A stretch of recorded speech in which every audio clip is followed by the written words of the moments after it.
Alors, dans l'épisode précédent, vous étiez donc partis à l'aventure sur un bateau. Nos 3 héros s'étaient rencontrés dans le bateau pour discuter un peu de l'expédition. Malheureusement, vous avez essuyé un naufrage et vous étiez arrivés sur l'île, sur la plage. Vous aviez trouvé au milieu des débris de quoi boire un petit coup, ce qui a plutôt mal tourné. Et on avait coupé l'épisode au moment où vous vous rapprochiez donc de la jungle et que vous décidiez donc de la longer vers l'ouest. Vous continuez de longer, vous avez l'impression que c'est interminable, que la jungle continue à perte de vue devant ou derrière vous. Écoute Jonathan, en vrai moi je persiste, je pense que la jungle fait le tour de l'île, je pense qu'il faudra un moment qu'on passe par son centre. J'ai la machette toujours, je l'ai pas perdue, vous savez. Oui, bah faisons comme ça, on va essayer de se frayer un chemin et puis on verra si ça nous avance un peu plus. Préférerais pas qu'on dorme là et puis on fait ça au petit matin, comme ça on a une journée entière. Parce que bon, il va faire nuit dans quelques heures, ce serait dommage d'être en plein milieu de la jungle dans la nuit quoi. S'il y a un point de hauteur, on peut des fois voir s'il n'y a pas des fois un endroit en particulier pour s'aventurer dans la jungle et faire le campement en hauteur. Au moins on aura une vue... Ouais mais là le temps de faire tout ça, la nuit sera tombée trop vite. Montons un campement ici et puis... Ah, c'est comme vous voulez, moi je propose juste, c'est juste que la jungle la nuit... Après, ce qu'on peut faire, 100 mètres dans la jungle, voir un peu ce qu'on a, et puis on revient sur la plage pour dormir. Ce qu'on peut faire, c'est Henry commence à couper du bois, etc. Et à partir du moment où on a fini le campement, et ben, s'il nous reste un peu de temps, on commence à se frayer un chemin. Très bien, le temps que je prends du bois, j'aimerais bien du coup que tu ramènes 2-3 fruits, comme ça on se passera pas la soirée le ventre vide, comme ça. Allez, on fait ça. Je vais faire un peu de chasse, peut-être des animaux à manger dans le coin. Peut-être quoi tirer ? J'ai de la dynamite. Tu chasses à la dynamite ? Bien sûr, la chasse à la dynamite. J'ai un revolver, si jamais... peut-être plus pratique, Ah ouais ? Ouais, j'ai un revolver. Ah, vous me le prêtez ? Jamais. Je vais faire de la chasse à la dynamite alors. Dans le pire des cas, ça fera un feu de forêt, et au pire, ça déboussera un petit peu pour le lendemain. Faites comme vous voulez. Moi, je pars cueillir les fruits. Moi, je pars à peu près dans la même zone que Jonathan, mais juste un peu plus profond pour couper du bois bien sec. Ok.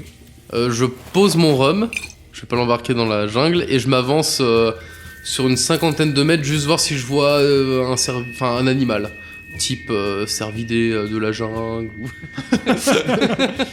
Un marsupilami. Alors là, tu vois un cerf accroché à une liane qui fait ah. Le but, c'est de voir s'il n'y a pas une... Tu parlais de rivière, et je pense que le meilleur moyen, c'est de suivre un cours d'eau. Donc je cherche un bruit d'eau, voir si j'entends quelque chose. Alors, vous allez tous les deux déjà me faire un jet de survie. Et pour Lane, on verra après. Je vais te faire avancer dans la jungle. 59. Jonathan. 59. Ouais. Quoi ? Frère, ouais. Frère. Ils vont se marier à la fin de l'aventure, le Alors, ce qui se passe, c'est que là où vous êtes, tu ne trouves aucun fruit qui te paraît comestible. Ils te paraissent tous dangereux. Et toi, les branches que tu veux récupérer sont bien trop hautes dans les arbres. Tu vois qu'avec ta machette, si tu veux couper du bois, il faudrait grimper sur au moins 5 mètres avant de pouvoir couper quelques branches, parce que les arbres sont vraiment immenses. Et il n'y a rien au sol. C'est comme si ces arbres n'avaient pas perdu de branches, comme s'ils étaient au pic de leur forme. Juste au niveau du tronc. Pas de Non, d'écorce les facilement. troncs sont très larges et très solides. Et tout est très verdoyant, très vivant.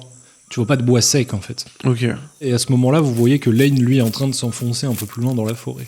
Je vais prendre l'arbre le plus facile à monter, et puis j'y monterai.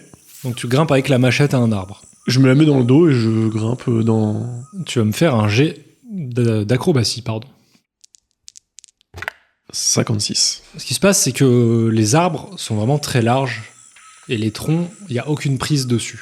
Donc tu as vraiment du mal à grimper à plus d'1 mètre ou 2 avant de glisser et de tomber. Il n'y a aucune branche qui est à ta hauteur pour t'y agripper et ils sont beaucoup trop larges pour que tu puisses en faire le tour en fait avec tes bras et tes jambes. Je pars légèrement un peu plus loin pour voir s'il y a une différence dans la forêt. Tu t'enfonces un peu plus loin dans la forêt. De pas grand chose, juste de une vingtaine, trentaine de mètres. Ok. Pendant ce temps-là, Lane, tu étais en train de t'enfoncer dans la forêt et t'essayes de déterminer quoi ? Si j'entends un cours d'eau, et si je vois un animal qui pourrait être chassé. Eh ben, tu vas me faire un jet de perception x3. 68. Tu entends pas mal de cris d'animaux autour de toi, dans les arbres, mais tu ne vois rien que tu pourrais chasser. Tu ne vois rien à ton niveau, à ta hauteur, aucun animal qui se mouvoie sur le sol, et tu n'entends pas l'ombre d'un cours d'eau près de toi. D'un coup, tu entends le cri d'un singe, et tu vois au loin les branches frissonner. Soudain, c'est une dizaine de macaques qui sortent des feuillages à quelques dizaines de mètres face à toi, se balançant de branche en branche et de liane en liane. Ils passent rapidement au-dessus de ta tête, ou à côté de toi, en piaillant, suivant tous la même direction, comme une meute, organisée, puis disparaissent derrière vous dans les branchages, et le calme ambiant revient, avec le bruit des oiseaux et des insectes. Je suis les singes. Les singes donc s'enfoncent un peu plus loin dans la forêt. Pendant ce temps-là, Jonathan. Je vais voir mon ami Henry. Bon, bah là, je pense que c'est un peu peine perdue ici. Enfin, vaut mieux avancer parce que les arbres sont inatteignables, il n'y a pas de fruits. Là, ça va être compliqué. Vaut mieux voir ce qu'il y a plus loin. Et tu sais où est-ce qu'il est passé, Lane? Lane, il a continué un peu plus loin là-bas quand j'ai crié, je l'ai vu, il a pas répondu, il devait être concentré sur la chasse aux animaux, mais je suis d'accord avec toi, même moi les branches c'est inatteignable. Est-ce qu'il y a des traces on voit des traces de pas de Lane? Non, mais vous savez à peu près dans quelle direction il est parti. Bon bah allons-y. Très bien, et donc vous partez dans la direction de là où était Lane. Toi tu continues Lane pendant ce temps-là, en direction de là où sont passés les singes. Tu vois que le chemin qu'ils suivent, le passage commence à être un peu plus large. Les arbres sont moins les uns sur les autres, et il y a plus de place pour marcher, pour te promener tout simplement. Et tu n'entends plus les singes à ce moment-là, mais tu sais que tu vas toujours dans cette bonne direction. Et en face de toi, au bout d'un moment, les feuillages s'écartent, et tu tombes sur une petite clairière. Au centre se trouve un arbre immense et très épais. Son tronc est séparé en deux à sa base, comme deux jambes très larges, et vient se raccorder en son centre à quelques mètres de hauteur, comme si deux troncs venaient s'entremêler en fait. Son écorce est étrange, comme une peau de pierre, et de multiples branches sortent plus haut, comme si elles avaient percé cette carapace au travers des années. Sur sa surface, quelques symboles sont visibles. Et il est vraiment au centre de la clairière, et à côté de lui, il n'y a rien. Il est vraiment au milieu, et la clairière est assez large. Je m'approche pas de signe de singe. Non, ils sont déjà passés en fait, les singes. Ok, je m'approche donc de l'arbre. Et j'aimerais voir j'observe. Tu m'as dit qu'il y avait des signes gravés dessus. Des symboles dessus. Des symboles dessus. C'est des symboles qui ont été gravés, genre directement au tronc ou plus dessinés? Ok, bah tu vas me faire un jet de perception. En dessous de 55. 49. Très bien. Donc en regardant plus les symboles, t'as l'impression qu'ils font vraiment partie intégrante de l'écorce. Comme s'ils étaient là... Naturellement, qu'ils n'ont pas été gravés en tout cas. Et ils représentent des formes tribales. Ça s'apparente à des tatouages en fait. Ils semblent tous converger vers le centre de l'arbre, sur lequel tu parviens à discerner une forme. C'est la seule forme de ces signes qui te sautent aux yeux, et ça ressemble à une tortue. Ok. C'est là que tu te rends compte, en levant les yeux, que l'arbre n'en était pas un au départ. Tu fais face à un géant d'au moins 20 mètres de haut. Des branches et des racines semblent sortir de son corps, de toutes parts, comme un parasite qui aurait pris le contrôle et l'aurait planté ici. Sa peau s'est durcie au fil des années, et il est maintenant figé, debout, mort. Un géant?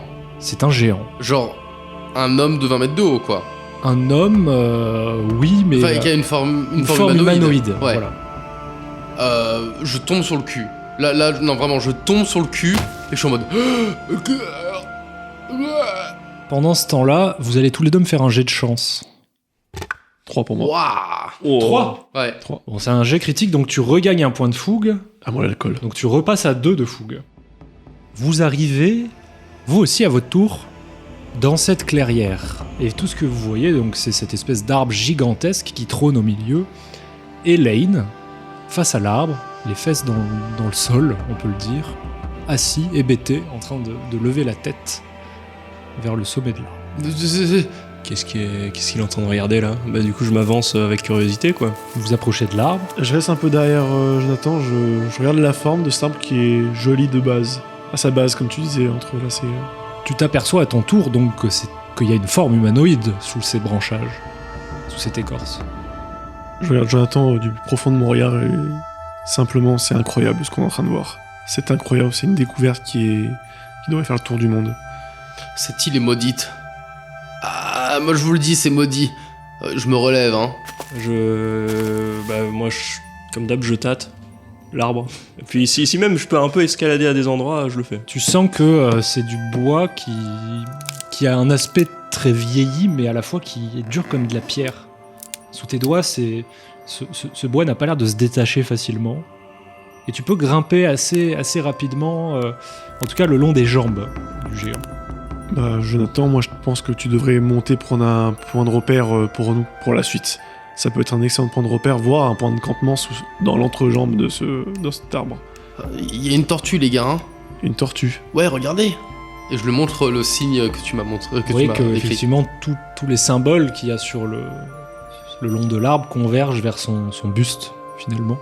Et qu'au centre, il y a une tortue. Il a raison. Hein. Regarde, Jonathan, si des fois toi tu ne regardes pas des fois quelque chose que tu reconnaîtrais dans ce que tu as lu ou ce que ton grand-père t'a dit à une époque. En escaladant, tant bien que mal, j'essaye de regarder un peu tout ce qu'il y a autour. Et je continue de grimper, d'analyser. Bon, je vous dis ça, j'essaye de voir un peu de plus près ce qu'il peut y avoir. Je monte où je peux, quoi. T'arrives à peu près au niveau de sa ceinture, on va dire, là où c'était le plus simple de grimper parce que c'était encore un peu penché, et t'arrives à un endroit où tu sais que ça va être compliqué de continuer de grimper, si tu voulais grimper sur le torse, parce que là ça devient vraiment droit, quoi. De près, tu vois que les symboles, en tout cas, font vraiment partie de la peau du géant. Ce que tu vois, de ce que tu connais, ça a l'air d'être un mélange entre des kanji japonais ou des symboles de l'écriture, en fait, arabe, indienne. Tu reconnais un peu de toutes les cultures dans ce style d'écriture, comme si c'était des mots, mais tu n'arrives pas du tout à les déchiffrer. Bon, donc j'en parle pas plus.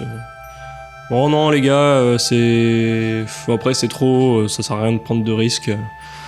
Faut qu'on continue, ça va être bientôt la fin d'après-midi, là, faut se dépêcher de trouver un endroit où... Tu vois quelque chose toi, de là-haut, où c'est qu'on pourrait se poser? Je regarde si je vois mais je sais pas si je suis assez haut. Tu vois que y a un espèce de chemin qui se dessine naturellement. C'est pas un chemin qui aurait été placé, qui aurait été creusé ou fait, mais que les arbres sont un peu plus parsemés, un peu plus écartés par endroits, et t'as l'impression qu'il y a une direction vers le centre de la jungle qui se dessine naturellement devant vous. Il y a un point de passage de ce côté-là, autant de suivre cette piste et pas s'embêter à découper tous les feuillages qu'il y a autour, quoi. Ok, comme vous voulez. C'est soit on continue... Vous voulez quitter ce géant, là? Un géant? Tu veux en faire quoi? Un géant? Moi, je proposais qu'on dorme en dessous de géants, ça pourrait faire un excellent abri pour la nuit, hein. Et tu peux couper le bois du géant, histoire qu'on se fasse un feu? Non, je pense que, au vu de la taille de ce géant, si c'est comme les arbres qui entourent cette île, j'en tirerai rien. Hein. Je sors un bâton de dynamite. L'idée, c'est d'exploser assez une base ou les deux pour que ça tombe. Et au moins que s'il tombe pas, que c'est trop solide pour une raison que je ne peux pas voir, d'éclater du bois, en fait, et de pouvoir en faire un feu.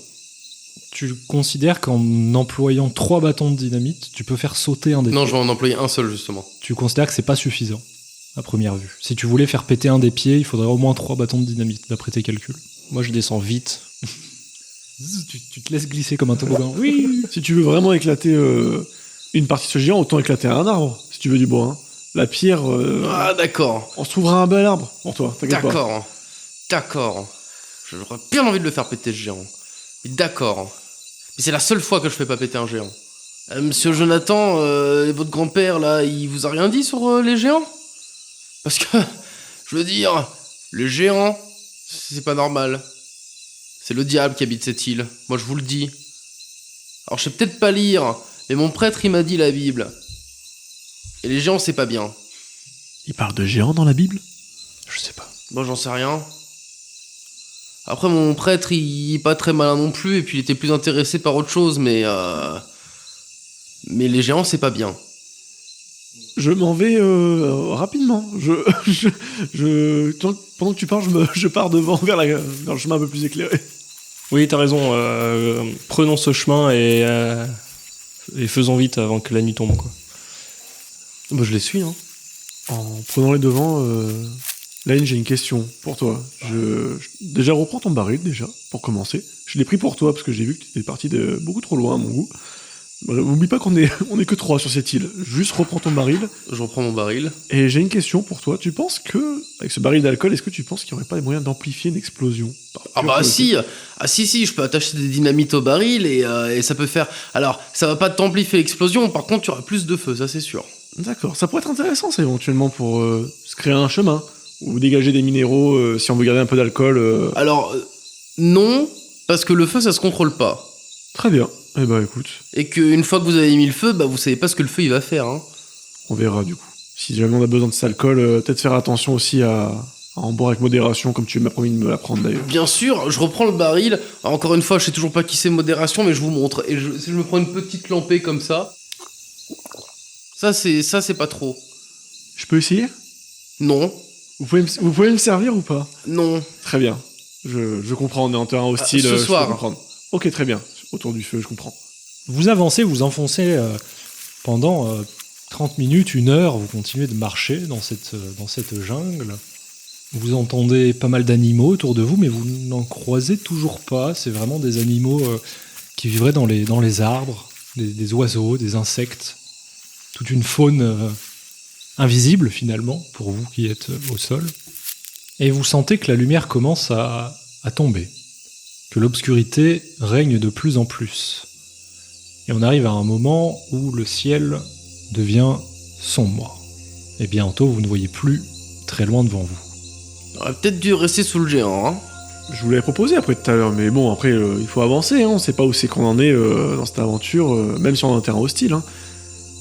D'ailleurs, tu avais vu quoi, du coup, tout à l'heure, t'as réussi à voir des animaux? Alors j'ai vu des singes et je les ai suivis. Et c'est comme ça que j'ai trouvé la clairière. Ok.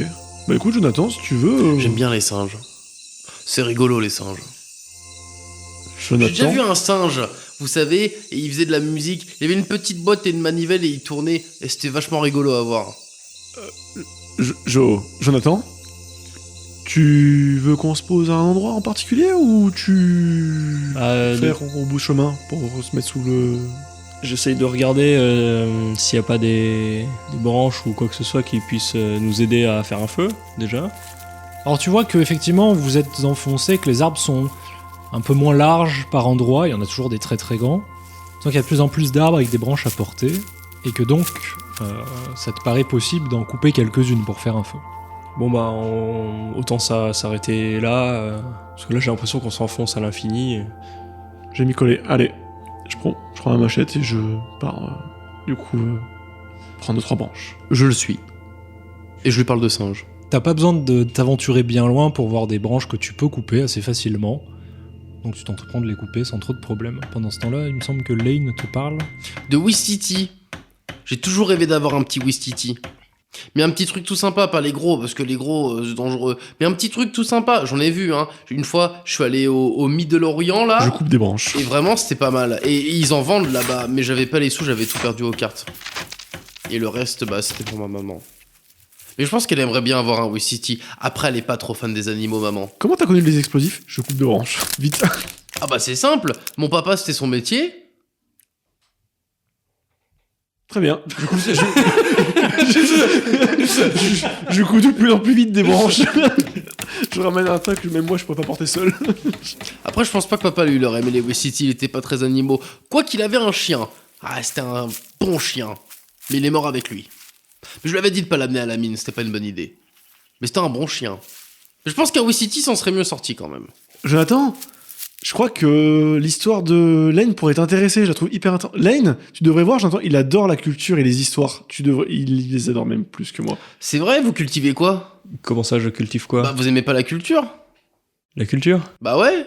Bah, vous me mentez, vous. Mais bien sûr que si, il regarde tout le temps des histoires de son grand-père, il a appris plein d'histoires de culture, d'écriture. Ah, moi je lis oui. pas très bien, mais bah, la culture ça s'apprend. Hein. Une fois que vous plantez les graines, vous les arrosez, logiquement. Pas totalement faux. Et vous aimez les Wistiti? Je m'écarte d'eux. Les Wistiti, j'en ai jamais Ou les vraiment vu. capucins? Les petits singes? Bah, généralement les petits c'est les plus sympas, les gros ils sont assez violents. Ah oui, oui, vous connaissez bien les... Ah pas du tout, hein. Mais j'en ai vu. Moi, je l'aimerais bien en avoir un. Parce que là où vous viviez, vous en voyez plein? Ah non, nous c'est surtout les kangourous, les coyotes, crocodiles, alligators. Il y a des requins pas loin dans la mer aussi. Moi, j'aime pas trop les requins. Bah, de toute façon, je sais pas nager, hein. Ah bah c'est super, je savais pas que vous aviez autant d'expérience là-dedans. J'ai pas tellement d'expérience que moi, je les vois. Après, l'expérience, on peut pas dire que j'en ai trop. Ouais. Mais j'ai déjà fait péter un requin. Waouh. J'ai jamais rien vu de tout ça, moi. Ah bon? Non. Ah, pourtant, avec tout l'argent que vous avez acheté un bateau. Bah, d'ailleurs, désolé pour le bateau, hein, ça a dû coûter un sacré paquet de fric, mais bah, il y a plus de bateau. Oh, c'est pas grave. Là, ce qu'on s'apprête à découvrir, ça vaut bien tout des paroles de riches, ça, c'est pas grave. Ça vaut tout l'or du monde. C'est pas grave. Ah bah, l'or du monde, j'en sais rien, parce que bon, l'île a pas l'air si grande que ça non plus, hein. Oh les gars, venez m'aider à prendre du bois là, j'en ai pas mal par terre maintenant. Oh, je vais prendre du bois en continuant à parler. Et vous avez jamais vu Wistiti? Vous avez voyagé où? Moi, je suis allé aux États-Unis, Ah, mais j'y ai pas vu grand-chose. J'étais surtout en ville et bon, c'était pas la période la plus glorieuse. J'ai pas fait grand-chose, quoi. ah ouais? Oh, c'est dommage, avec tout l'argent que vous avez, il doit y avoir des des petits bars, des petits pubs, des petites donzelles. Vous avez une donzelle? Oui. C'est vrai? Mm. C'est bien. Moi, j'ai pas de donzelle, mais j'ai ma maman. Et ma maman, c'est la meilleure pour le coup. Mais elle me l'a dit, hein. Tu t'en trouveras une et elle sera bien. Moi, j'espère. Mais pour ça, il me faut de l'argent. Il faut que j'arrête de perdre aux cartes avant ça. Ah bah oui. Bah, je te souhaite que ça arrive et que tu trouves la bonne. Et vous, Henry, vous avez une petite donzelle qui vous attend? Je tape de plus en plus fort sur le bois pour essayer de couper le son. Là, moi, je pense qu'il préfère les donzos. Enfin, je sais pas, hein. Après, faites attention, il a l'air de bien vous aimer, Henri, hein. Ce serait dommage qu'il vous vole à la petite Anna. Et on pourra lui donner un Wistiti mal. Je ramène le bois. Mais vraiment, j'ai rien entendu. Je ramène le bois. Ok, alors tu ramènes le bois, donc t'as les bras bien chargés, t'as eu le temps d'en couper pas mal. Oui, beaucoup. Et avec beaucoup d'énergie. Le mec, il a défriché la forêt tout autour. Il n'y a plus d'arbres. Et toi, sur les Wistiti, Et tu arrives et tu les vois tous les deux vraiment morts de rire en te regardant. Tu sens qu'il y a une petite alchimie qui s'est créée entre pendant ton absence. Bah, les gars, qu'est-ce qui vous fait rire du coup? Racontez. Ah, c'est l'histoire de Wistiti, hein. Wistiti, bah, raconte. Depuis tout à l'heure, tu en parles. Fais-moi un petit débrief rapide. Je pense qu'on devrait faire un feu. J'ai froid. Oui, Oui, on je devrait pense faire un qu'il feu faut- rapidement. Et oh merde, mais où est-ce que je l'ai mis déjà? Bon. Ah, si vous cherchez un briquet, moi j'en ai un, hein. Ah oui, très bien. Ouais, c'est pas un super briquet, mais ça devrait marcher. Par contre, vous êtes mignon, vous avez du bois, mais il me faut un allumeur. Avant de vouloir utiliser le rhum pour commencer à faire flamber le roi. On est bien en France Mort au ici, roi. hein. Mort au roi. La guillotine. Au bûcher! Ah non, ça c'était la campagne d'avant. Putain, mauvais jeu. Mauvais personnage. Non, avant de. Je regarde s'il n'y a pas de la feuille séchée, tu sais, de la feuille de palmier ou des grosses feuilles séchées. Comme tu m'as dit que tout était démesuré, peut-être qu'il y a de quoi allumer un feu, quoi. Après, j'ai du vieux bois, hein, si jamais tu veux. Tu as dû? J'ai du bois, hein. C'est que des gros morceaux de bois, il y a du petit bois aussi. Non, j'imagine qu'il a coupé des branches de toute taille. Ok. Bon, je mets un peu de rhum dans le bois et j'allume. Histoire que ça fasse un départ et que le bois Tu vas me prenne. faire un jet de survie. Pour savoir si tu meurs. Non, non. 39, j'imagine. Alors, ce qui se passe, c'est que tu places le bois, tu fais un petit foyer, tu balances un peu de rhum dessus, et tu fous le feu, mais le rhum a un peu plus aspergé que ce que tu t'attendais. Tu vois que les flammes vont tout de suite un peu plus loin que le centre du feu, et ça t'inquiète un peu. Ah bah je tape dessus tout ce qui n'est pas dans le foyer, je mets des coups de pied dessus pour éteindre les flammes. En le voyant paniquer, je l'aide rapidement. Et bien le feu prend, et très rapidement, en continuant à y balancer des petits branchages au fur et à mesure, toutes les 5-10 minutes, vous arrivez à entretenir un joli petit feu, et vous êtes bien autour. J'imagine que à la nuit qui tombe, vous vous installez autour de ce petit feu. Bah écoute, un peu de rhum. Allez, si tu m'apprends à boire correctement, volontiers. Eh bah c'est pas difficile. Vous en mettez dans votre bouche, mais pas trop. Donc là, sont les conseils avisés d'un grand buveur. Ah bah moi j'en mets beaucoup, mais moi j'ai l'habitude. Puis ça tient chaud. Puis ça me rend beau aussi, mais quand c'est les autres qui le boivent. Je n'en boirai pas ce soir, je me sens fatigué. Non, oui. Je vais dormir. Évitez d'en boire ce soir, s'il vous plaît, effectivement. Oui, je vais dormir, je pense. C'est mieux. Effectivement, c'est mieux. Je suis un peu claqué de la journée là, c'est fort en émotion quand même. D'avoir vu un géant et d'avoir vu l'épave couler. Voir nos camarades matelots morts aussi, ça m'a un peu travaillé, j'avoue. Je vais me coucher. Ça peut vous rassurer, la plupart, c'était quand même des beaux enfoirés, hein. J'ai trouvé 3 tricheurs déjà dans l'équipe, et le reste, je les connais pas trop.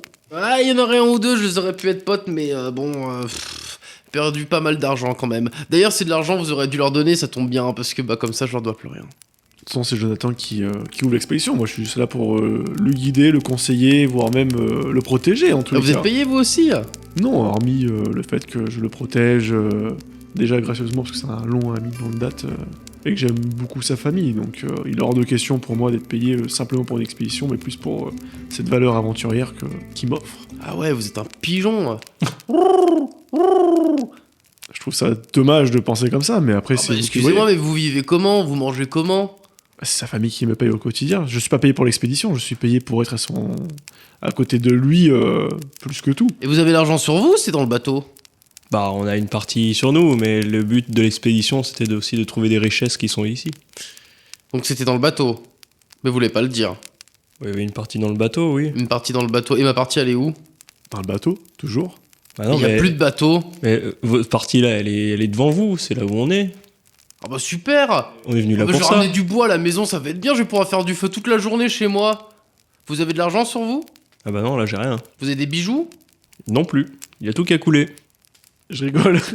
Et je dis en même temps, bon bah au moins il aura du bois à ramener. Et je m'endors.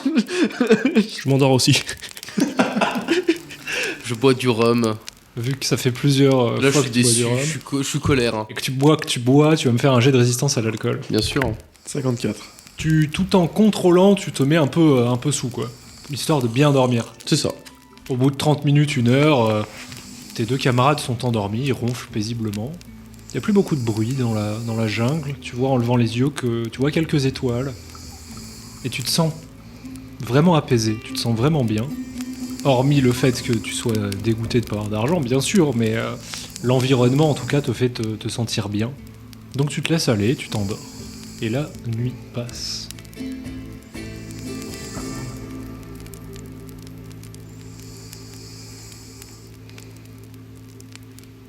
Vous allez tous les 3 me faire un jet de perception passif. C'est-à-dire qu'il est x1 pendant votre sommeil. 95. Ah bon? Ah oui. 93. 59. Je suis à des années-lumière, moi. Vous vous réveillez tous les 3, en pleine forme. Vous avez passé une très très bonne nuit, et rien ne vous a réveillé. Mais... Pour l'instant, pas de mais, vous vous êtes réveillés, vous voyez les uns les autres, le feu est éteint, il y a toujours une espèce de fumée blanche qui sort des braises. Et voilà tout. Ok. Bon les gars, Bon, je me lève et je m'étire, classique matin. J'ai faim. comme toute formation militaire, contrôlez vos affaires et vérifiez que vos plaies sont pas infectées quand même. On a de l'alcool, on peut encore désinfecter éventuellement les plaies, si jamais on en a. Je cherche le barillet. Alors, au moment où il dit ça, tu vois très rapidement que le baril n'est plus là. Mhm. Il est où le baril? Comment ça? Le baril était à côté de toi quand moi je me suis endormi. Oui, j'ai bu dans le baril, j'ai dormi, et le baril il est plus là. Et à part si le baril est là des gens, ben ça m'étonnerait. Quoique j'ai vu un genre, il y a plus rien qui m'étonnerait, ben il y a plus de baril. Tu es la dernière personne qui était debout, donc c'est bien toi qui as dû bouger le baril quand même avant de dormir. T'étais pas trop sous? Il y a plus de baril. Ben, moi je suis pas vous monsieur, moi je sais boire, hein. Très bien. En attendant, tu sais perdre un baril tout seul quand même. Hein. Pendant que tu parles, j'imagine que tu regardes autour de toi. Ouais, je fais le tour.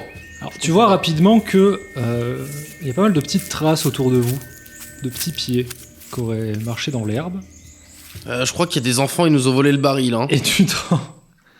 Quand je dis de petits pieds, de petites pattes, pardon. Et tu te rends compte assez rapidement que tu te sens plus léger que la veille. Je mets pause dans le jeu, mais les bâtons dynamite sont attachés à moi, hein. Non, ils sont attachés à moi. Genre, on peut pas me prendre. Ils sont là ou pas? Il est en panique. Il est en panique IRL, genre. Non, mais c'est juste savoir si je continue à jouer ou si je vais fumer une clope d'énervement. Non, je déconne, mais...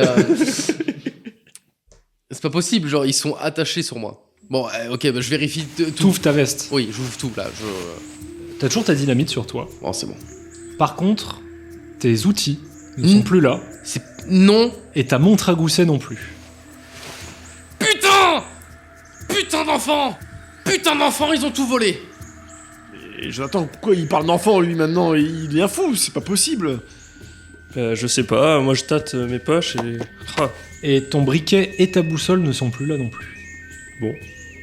Comme j'ai dit, je vais faire un tour militaire, je vais vérifier mes plaies, et je vais vérifier du coup mon équipement. La machette n'est plus là. Et tes balles de revolver que tu avais de côté ne sont plus là non plus. Il m'en reste 6 ans le revolver. Il vous reste vos armes qui étaient équipées sur vous, qui étaient solidement tenues. J'ai toujours mon couteau à saucisson. Ah donc moi aussi j'ai toujours mon couteau à saucisson du coup. Oui, moi j'ai rien. Bon, que je perde mon briquet, ça, j'ai l'habitude, mais alors la boussole...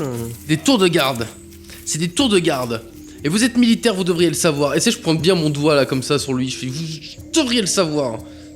Écoutez, je suis désolé, mais pour une fois que j'ai bu, c'est déjà très rare que je bois. Je vous ai pas bu hier. Bien sûr que si, Vous j'ai vouliez bu. pas me trouver beau. Hein Ça tombe bien d'ailleurs. Quoi?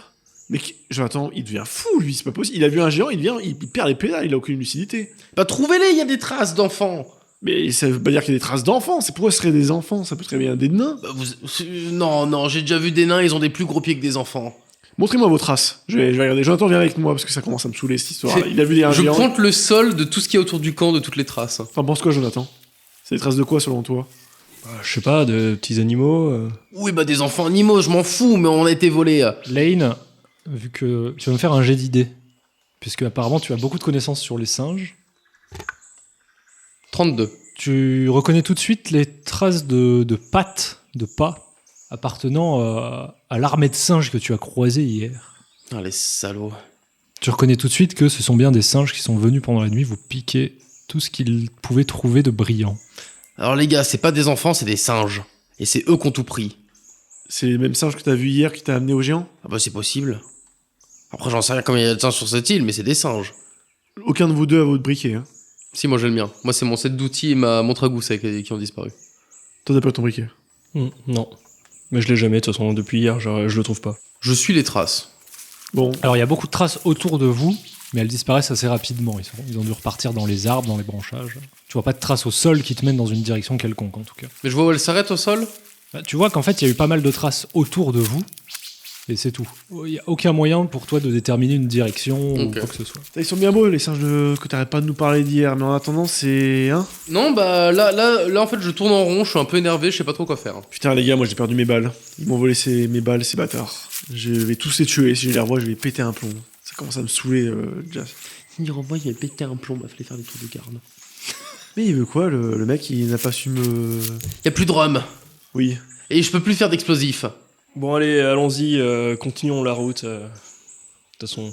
Juste question, Jonathan, tu veux faire quoi? Tu veux partir chercher nos outils ou tu veux partir avancer plus loin? Ah non, faut avancer. Bon, eh ben... Je te suis. Je trace. Moi je boude. Et je les suis mais un peu de derrière. Vous continuez donc en direction du centre de la forêt, un peu plus léger que la veille. Votre détermination un peu diminuée, mais toujours quand même avec le cœur rempli du plaisir de la découverte. Et c'est là-dessus que nous terminons cet épisode.